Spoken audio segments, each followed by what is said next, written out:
मोदी जी की सरकार में पिछले 10 महीने से वो अन्नदाता सड़क पर बैठा है। हमें रात में चैन से नींद नहीं आनी चाहिए। नरेंद्र मोदी जी कहते हैं ये कानून इस देश के किसानों के लिए बनाया है।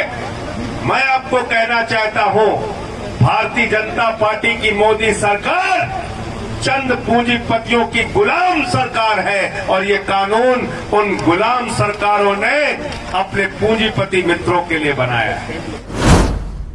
किसान के फसल का दाम 2 गुना कर देंगे। कितना कर देंगे? क्या कहते थे मोदी जी?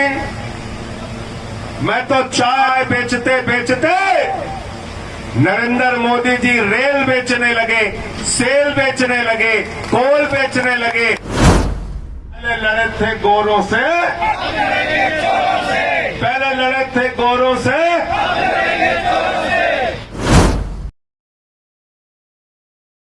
देश के प्रधानमंत्री का पेट भरता है,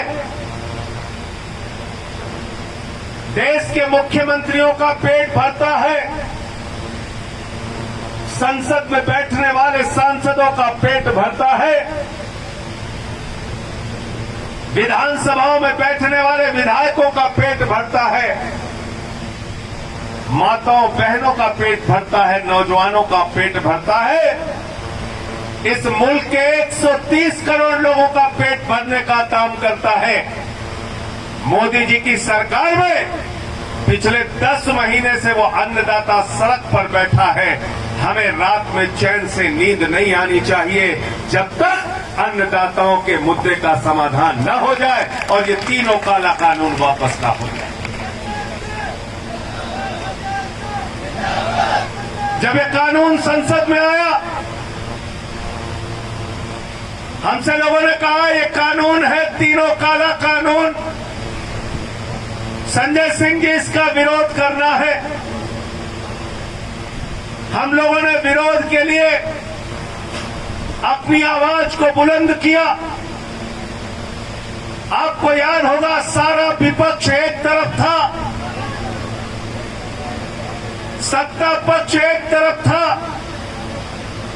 भारतीय जनता पार्टी के लोगों के पास संख्या का बल नहीं था और विपक्ष तैयार था इस काले कानून को गिराने के लिए। लेकिन लोकतंत्र का गला घोट के, संसद का गला घोट के, संसद की मान्यताओं का गला घोट के, बगैर वोटिंग कराए ये तीनों काला कानून संसद के अंदर पास किया गया। भारतीय जनता पार्टी वाले कहते हैं, नरेंद्र मोदी जी कहते हैं ये कानून इस देश के किसानों के लिए बनाया है। मैं आपको कहना चाहता हूं, भारतीय जनता पार्टी की मोदी सरकार चंद पूंजीपतियों की गुलाम सरकार है और ये कानून उन गुलाम सरकारों ने अपने पूंजीपति मित्रों के लिए बनाया है। अडानी के लिए बनाया है, उन तमाम पूंजीपतियों के लिए बनाया है। पूंजीपतियों की सरकार चल रही है इस देश में। क्या क्या कह के आए थे आपसे? ये भाई सामने से हट जाओ वरना ऐसे बोल नहीं पाएंगे। सामने से हट जाइए सब लोग, बैठ जाइए आप। क्या कह के आए थे? किसान के फसल का दाम 2 गुना कर देंगे। कितना कर देंगे?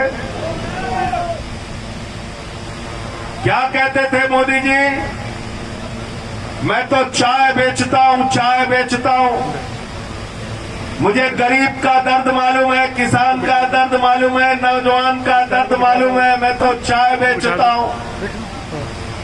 चाय बेचते बेचते नरेंद्र मोदी जी रेल बेचने लगे, सेल बेचने लगे, कोल बेचने लगे, बिजली बेचने लगे, सड़क बेचने लगे, पानी बेचने लगे, आपकी जमीन बेचने लगे, LIC बेचने लगे, बैंक बेचने लगे, हिंदुस्तान बेचने लगे।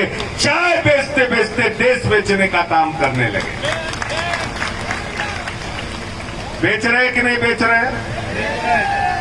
कितने की कमाई करना है मोदी जी को, आपको मालूम है? कितने की? 6 लाख करोड़। 6 लाख करोड़। अगर मैं कहूं 6 लाख करोड़ लिख दो तो जीरो लगाते लगाते थक जाओगे।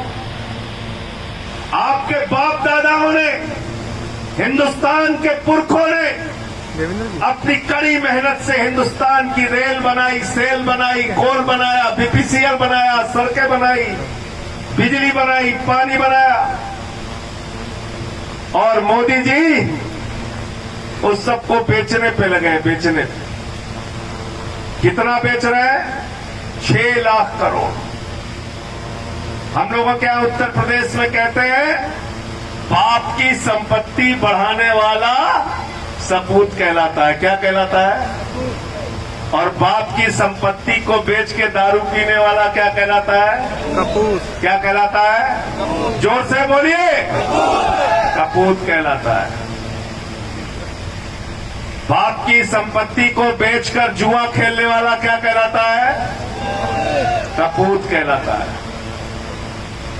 मैं ये तो नहीं कहूंगा कि मोदी जी दारू पीते हैं या जुआ खेलते हैं, लेकिन मैं ये जरूर कहूंगा कि ये भारत माता के कपूत हैं जो हिंदुस्तान को अपने पूंजीपति मित्रों के हाथों बेचने का काम है। एक कपूत सरकार हिंदुस्तान के अंदर चल रही है, जिसको किसान की चिंता नहीं। अरे जानवर भी जिसका दिया हुआ खाते हैं उसके प्रति वफादारी निभाते हैं। जिस अन्नदाता का दिया हुआ भारतीय जनता पार्टी के लोग खाते हैं, उनको मवाली कहते हैं, उनको गुंडा कहते हैं, उनको खालिस्तानी कहते हैं, उनको पाकिस्तानी कहते हैं। मैं आपको कहना चाहता हूं, इन सब बेईमानों की जमानतें जब्त करा के इनको वापस भेजने का काम आप सबको करना है।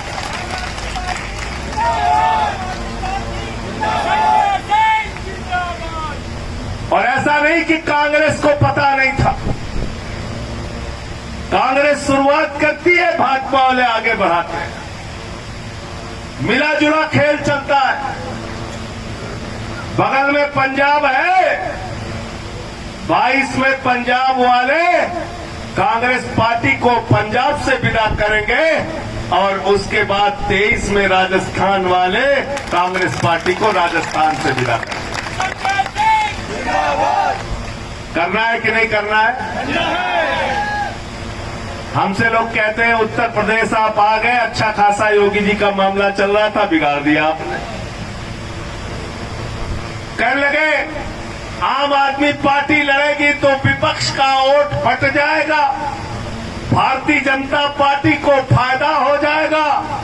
मैंने कहा बेईमानो, 3 बार दिल्ली में हम लड़े भाजपा से, तीनों बार भाजपाइयों की जमानत जब्त कराई हमने। भाजपाइयों से लड़ना कौन जानता है? हम जानते हैं। कांग्रेसियों से लड़ना कौन जानता है? हम जानते हैं। बेईमानों से लड़ना कौन जानता है? हम जानते हैं। चोरों से लड़ना कौन जानता है? हम जानते हैं। और इसीलिए हम नारा लगाते हैं, पहले लड़े थे गोरों से, पहले लड़े थे गोरों से, चोरों से लड़ना है। ये तीनों काला कानून जो संसद के अंदर पास किया गया है, मैंने उसी दिन भी कहा था, आज भी कह रहा हूं, ये किसानों के डेथ वारंट पे भारत की सरकार ने हस्ताक्षर किए हैं। किसानों के मौत के फरमान पे भारत की सरकार ने हस्ताक्षर किया है। आपकी खेती को पूंजीपतियों के हवाले कर दिया जाएगा। बड़ी बड़ी कंपनियां आएंगी, गंगानगर में हजारों एकड़ आपकी जमीन लेंगी, उसको बाड़े से घिरवा देंगी, वहां कटीले तार लगवा देंगी, बड़े बड़े सिक्योरिटी गार्ड आपकी जमीन पे खड़े हो जाएंगे।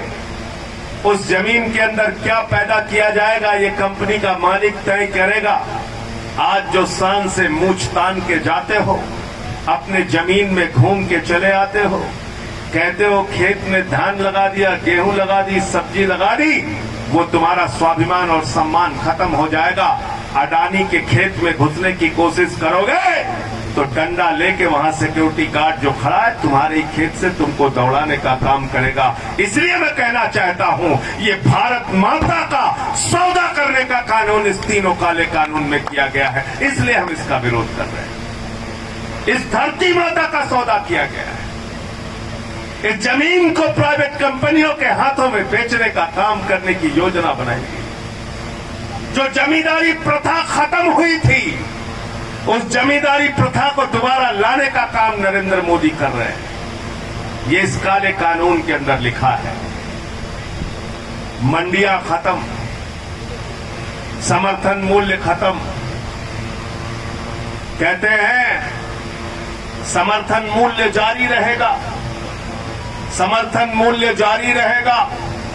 विपक्ष वाले दिग्भ्रमित कर रहे हैं, समर्थन मूल्य तो जारी रहेगा। मैंने खेमचंद जी भाजपाइयों से कहा, अगर तुम्हारी नीयत साफ है तो इन तीनों काले कानून में एक लाइन लिखो, अगर स्याही का पैसा ना हो तो कलम मुझसे मुफ्त में लेके जाओ। एक लाइन लिखो, एक लाइन कि हम फसल का समर्थन मूल्य की गारंटी देते हैं। जो व्यक्ति कहीं भी हिंदुस्तान के अंदर समर्थन मूल्य से कम पर खरीद करेगा, उसको पकड़ के जेल में डाला जाएगा। कानून बनाओ इस देश के अंदर। कहते नहीं संजय जी, ये तो आप हमें फंसाने वाली बात कर रहे हैं। तो हमने कहा सारी अकल भगवान ने तुम्हें दे रखा है, सारी अकल तुम्हारे पास ही है। तो समर्थन मूल्य देने की नीयत, अगर समर्थन मूल्य देना चाहते हो तो कानून में लिखने में क्या प्रॉब्लम है भाई? कोई समस्या है क्या? समस्या है क्या? ये बेईमान चोर लोग हैं। क्या कहते हैं मोदी जी? एक फोन की दूरी पर है, किसानों की समस्या का समाधान तुरंत हो जाएगा। हम सिर्फ एक फोन की दूरी पर हैं किसानों से। देश के प्रधानमंत्री को एक फोन देश के करोड़ों किसानों के लिए करने में कितना समय लग गया? कितना समय? कितना समय? कितने किसान मर गए? कितने किसान मर गए? 700 किसान मर गए। कटीले तार लगवा दिए, लाठियों से पिटवाया, किसानों के सफेद कपड़ों को खून से लाल कर दिया, भारत माता की धरती को उनके रंगों, उनके खून के रंगों से रंग दिया, और आप एक फोन नहीं कर पा रहे। झूठ बोलते हो इस देश के लोगों से, कहते हो एक फोन की दूरी पर है, एक फोन की दूरी पर है। ये तीनों काला कानून जब तक वापस नहीं होता, आम आदमी पार्टी का एक एक कार्यकर्ता किसानों के साथ है और मोदी के खिलाफ है। कल बंद हो रहा है पूरे राजस्थान में। मैं कार्यकर्ताओं से कहना चाहता हूं, जितनी ताकत है पूरी ताकत के साथ किसान भाइयों के साथ खड़े रहना, उसी तरह से खड़े रहना जैसे संसद में हम लोगों ने विरोध किया था।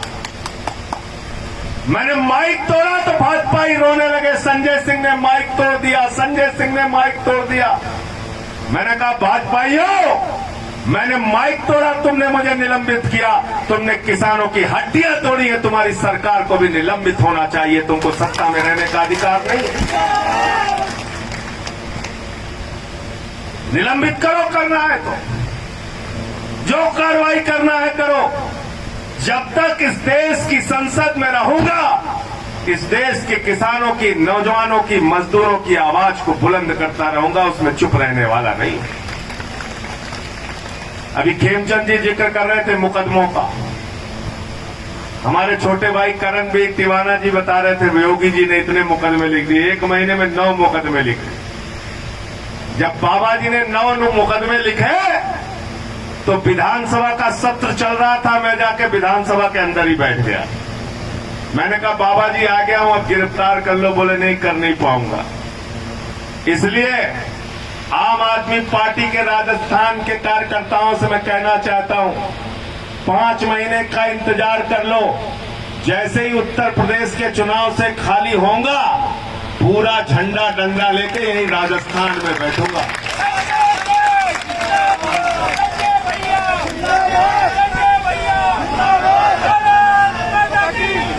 और वहां तो 8-10 पार्टी से लड़ रहा हूं। हर मोहल्ले मोहल्ले में एक पार्टी है। कांग्रेस पार्टी है, भारतीय जनता पार्टी है, समाजवादी पार्टी है, बहुजन समाज पार्टी है, राजभर जी की पार्टी है, ओवैसी जी की पार्टी है, अनुप्रिया जी की पार्टी है। पार्टी ही पार्टी है। यहां तो सिर्फ 2 पार्टी है, और जहां जहां 2-2 पार्टी रहती है उनको निपटाने का काम हमें आता है कि नहीं आता है? कांग्रेस बीजेपी भाई भाई, चोर चोर, निपटाया ना। 15 साल से कांग्रेस सत्ता में थी दिल्ली में। कितने साल से? शीला दीक्षित के खिलाफ कौन चुनाव लड़ा? अरविंद केजरीवाल। शीला दीक्षित जी अब इस दुनिया में नहीं है। और जब उनको माइक लगाया गया, बोले केजरीवाल आपके खिलाफ चुनाव लड़ रहे हैं, तो उनका ऐसे कीड़े मकोड़े चुनाव लड़ा करते। क्या बोला था? कहा था ना आम आदमी को कीड़ा मकोड़ा समझने वाले लोगों को ने आम आदमी को कीड़ा मकोड़ा समझने वाले लोगों को दिल्ली की जनता ने वो हालत में पहुंचा दिया। आज दिल्ली के अंदर माताएं अपने बच्चों को हिंदुस्तान की सबसे छोटी कहानी सुनाती हैं, और उस कहानी का नाम है एक थी कांग्रेस, कहानी खत्म।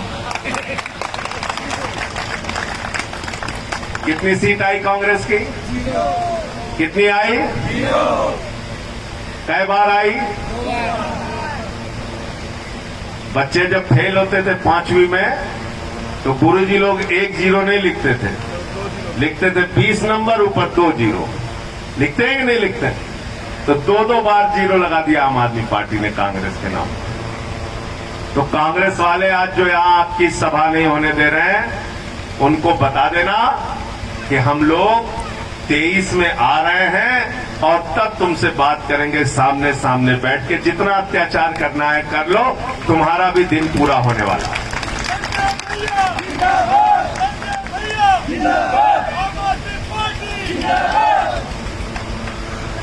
आज आप सबको ये तय करके जाना है। जब हम कहते हैं हम राजनीति को बदलने आए हैं, तो राजनीति को बदलने का मतलब है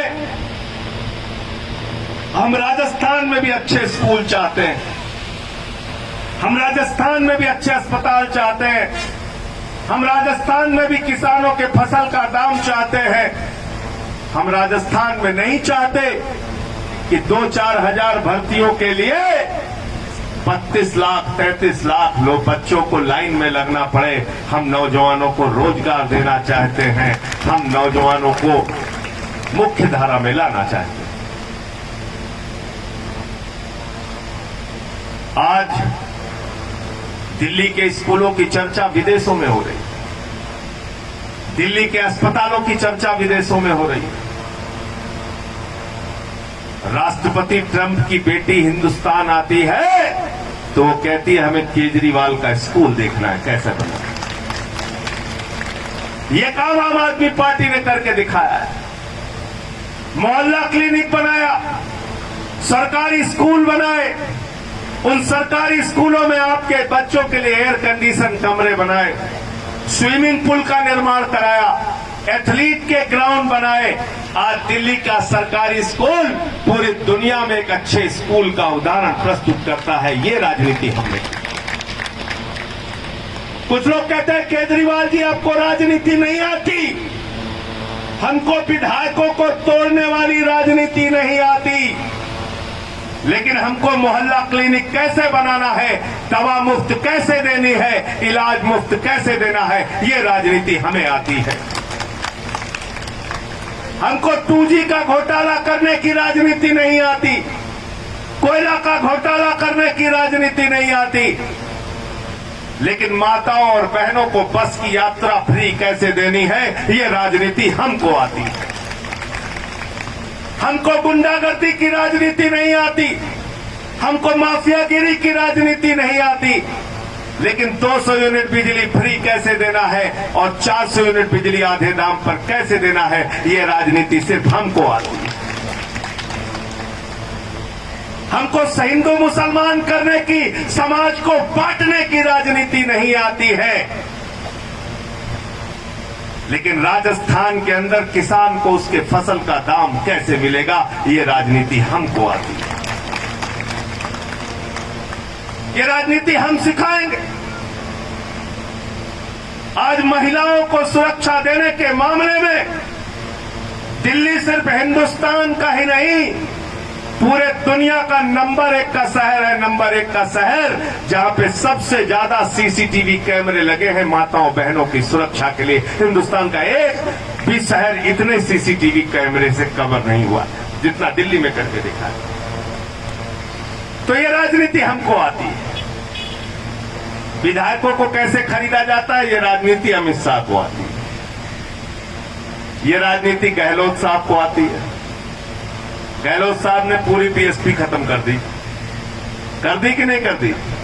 6 विधायक उनके खरीद के किसी को मंत्री भी शायद बना दिया, किया है ना। तो ये राजनीति इन लोगों को आती है, और जनता के लिए काम कैसे करना है, ये राजनीति हमको आती है। और हमने कहा था हम राजनीति करने नहीं, हम राजनीति को बदलने के लिए आए हैं। और राजनीति बदलेगी तब, उस दिन बदलेगी। हवाई जहाज बनाने वाला अपने जहाज का दाम खुद से तय करता है। मोटरसाइकिल बनाने वाला अपने मोटरसाइकिल का दाम खुद तय करता है। कार बनाने वाला अपने कार का दाम खुद से तय करता है। साइकिल बनाने वाला अपनी साइकिल का दाम खुद से तय करता है। साबुन बनाने वाला अपने साबुन का दाम खुद से तय करता है। अरे एक सुई बनाने वाला अपनी सुई का दाम खुद से तय करता है। लेकिन अपना खून पसीना बहा के जो किसान अनाज पैदा करता है, गेहूं पैदा करता है, चावल पैदा करता है, धान पैदा करता है, वो किसान अपने फसल का दाम नहीं तय कर पाता। हम ऐसी राजनीति को लेके आएंगे, हमारी फसल का दाम हम तय करेंगे और बाजार में उसका समर्थन मूल्य हम तय करके उसको बेचने का काम करेंगे। ये राजनीति हम चाहते हैं।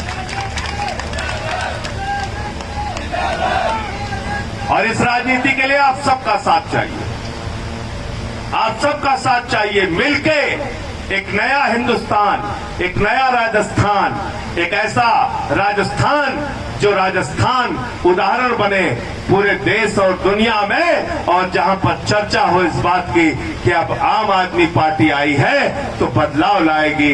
एक बड़े बदलाव की ओर हम सबको मिलकर बढ़ना है। बहुत बहुत शुक्रिया, बहुत बहुत धन्यवाद। इंकलाब।